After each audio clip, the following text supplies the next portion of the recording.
Hi everyone, welcome to another drafting together video, and this one is a drafting analysis which I haven't done for ages, but I was looking at all the trapeze dresses before I was drawing them quickly for today, and the whole video is on YouTube if you're interested.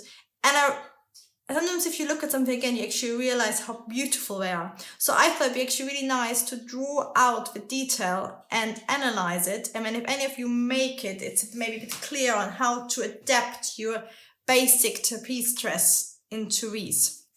So our basic trapeze dress is it's got a narrow neck, it's got the front seam and the two trapeze seams and no pockets.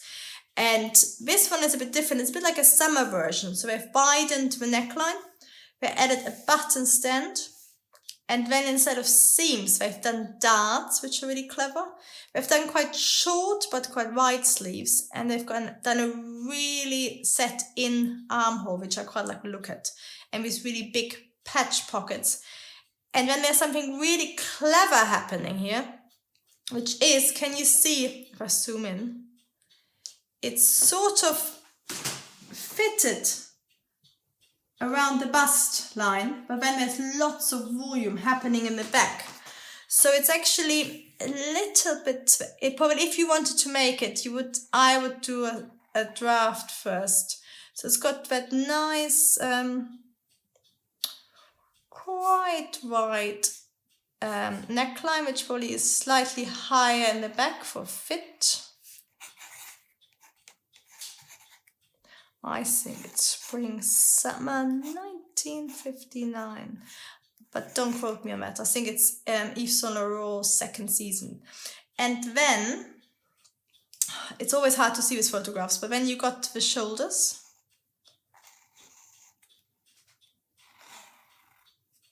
and then you got these really set in armholes, which I find a bit weird. I wonder whether somebody's done some alterations to it, because you wouldn't normally, it's literally, it looks like it moves just parallel to your neckline, which isn't that flattering. So it looks something like that.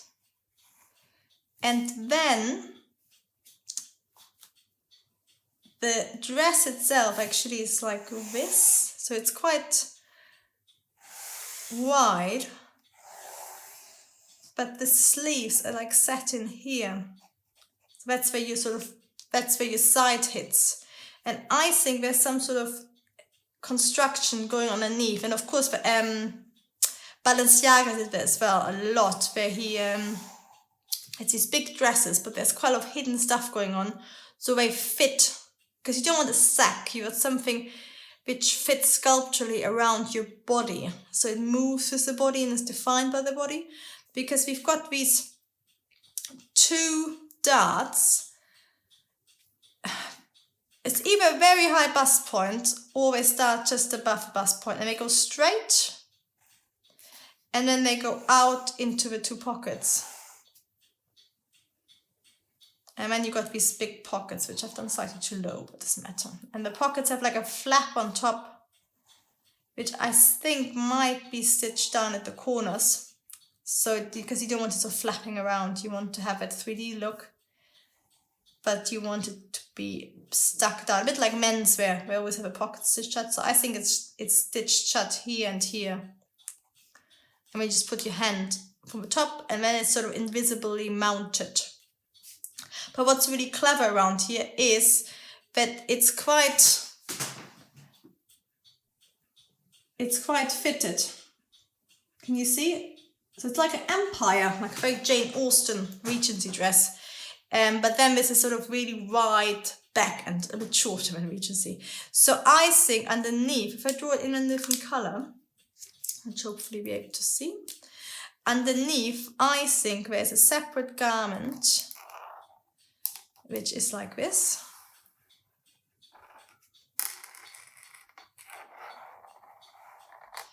And that's fixed to another fitted panel at the back. And that means it's sort of pulled in and it's probably stitched to the darts, I would imagine. And to the side seam, because you can see that it's pulled in. And then the back is left loose. You got the insert at the back, but it's not stitched to the outer panel. So you got that sort of weird, it's not a corset, but it's some sort of construction going on underneath. And it could be just made out of the same material. But that then pulls it in and gives that sort of fitted look, and then it sort of comes out here. So that's really clever. And then all you have is the buttons, and I would imagine it opens up, they're not fake. There's one button here, there's one button just as the dart turns. There is one button above the pockets, which is where you can see I made my pockets far too low. And then there's one pocket button without a buttonhole, because it's a donation to the, I think it's from the Met in New York. And then there's 2 more buttons. But I think that's why you need to look at clothes really closely to see out all the hidden stuff that's going on, and actually saying, is it possible to draft a garment like that, or do I have to work around it or add a panel in this case? But I hope you enjoyed this and found this a bit helpful. I certainly enjoyed working it all out. And let me know if you want me to look at anything else while we're all in isolation. Even if it's just to keep me sane, so I get some time away doing something enjoyable.